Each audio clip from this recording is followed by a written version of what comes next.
Hello everyone and welcome to another Crosshairs Indoor Gun Range instructional video. This video is going to be about aftermarket installation of sights on a handgun.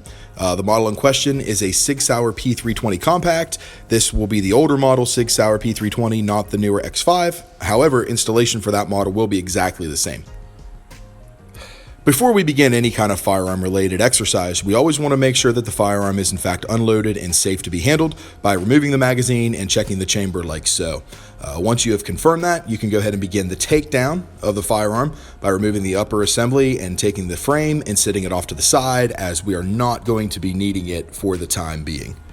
Now is a good time to go ahead and give your upper assembly a little bit of an inspection, just try to confirm exactly how your sights are placed into the gun. As you can see here, these are just a basic dovetail design. They do not have any screws or additional items holding the sights in place. However, there are some gun manufacturers out there that in fact do have that. So always inspect beforehand and make sure that you understand how the sights are installed before attempting to remove them.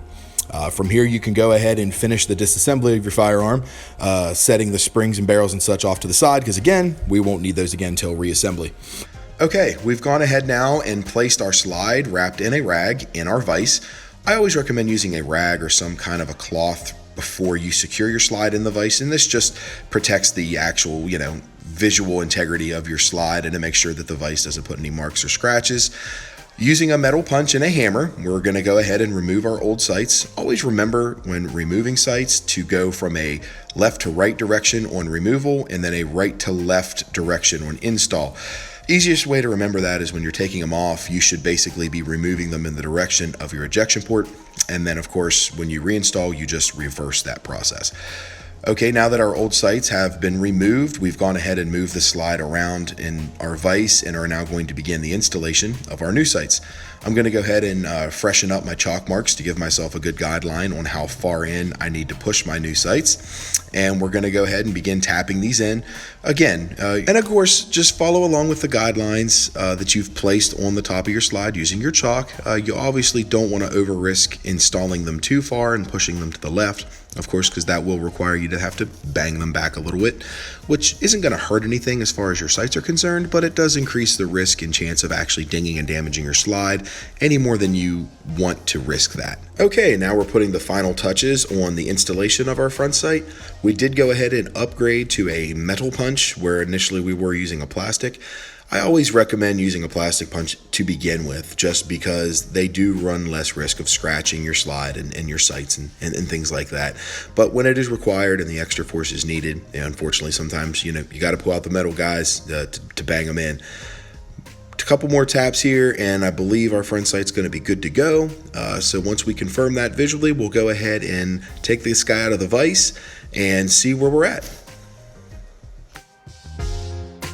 Okay, we've now switched the slide around in the vise, rewrapping it of course in our rag to begin the removal of our rear sights. Following the same practice and procedure that we did with the front, obviously you're going to do a left to right extraction, a right to left installation. We went ahead again, as I'd said earlier, and started off with a metal punch because the plastic just wasn't quite getting them loose. But as you can see, with a couple good whacks, the rear sights are going to pop right off of there. You can set them to the side and begin the preparation for getting your new sights installed. Again, you're going to install these in the opposite way of a right to left. I apologize, my arm being in the way here. It's a little bit tricky with where our vise is to really get a good smack on the installation side of these, even if switching the vise over. With relative ease, the rear sights have popped right in, which sometimes you get that lucky, sometimes you got to bang them a little more. But basic visual inspection here is looking like they're going to be in pretty good shape. Only way to know for sure though is to go ahead and clean them off, clean that chalk off, and take it out to the range and see how it shoots.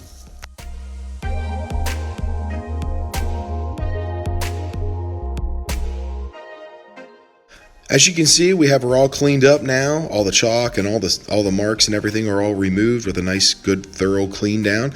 And we're going to go ahead and take the pistol out into the range now and see how it shoots. Obviously, we're going to be looking for any left or right issue, and even potentially high and low, as every once in a while you may have to shave your rear sights down a little bit on the bottom to get a good secure fit.